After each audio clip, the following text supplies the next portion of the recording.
My opinion on the wireless revolution is that it's not my opinion, it's the things that I'm reading that medical people are saying, is that we're driving our immune systems to the edge, and we are just awaiting, the drop-off where we have a national crisis caused by, some sort of thing, let's say something like SARS that didn't prove to be an issue, but we are going to be unable to deal with it very well, because so many people's immune systems and bodies are being compromised by these exposures. I personally have a car phone. My cell phone stays in the car. I only use it when I'm in the car, or if I go on a trip, I will use it. I try to keep my conversations below 2 minutes, which seems to be the point at which something happens we didn't talk about, but where there is a hole that is put into what's called the blood-brain barrier, which is a membrane that surrounds your brain. And that membrane is there to prevent large molecules getting from your blood into your brain, where these large molecules would do damage to the brain.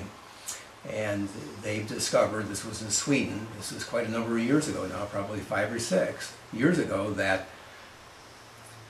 microwave exposure to the waves from cell phones will cause holes to develop in that blood-brain barrier, allowing things to get into the brain that are not supposed to be there.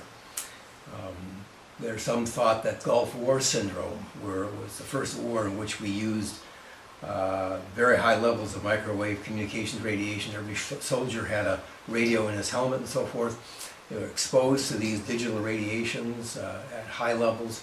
They were also exposed to a lot of toxic stuff that came from burning oil wells, and they developed mental problems, a very large level of mental problems, the Gulf War syndrome, if you will.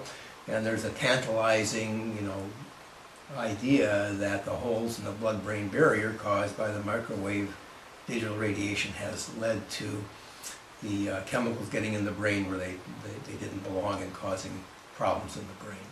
So I'm not an advocate of using cell phones. I do not have a BlackBerry or an iPhone where I'm looking at the internet and doing all these things and constantly being bombarded by this type of radiation. I tend to want to avoid that, because I think it's a smart thing to do, knowing what we already know.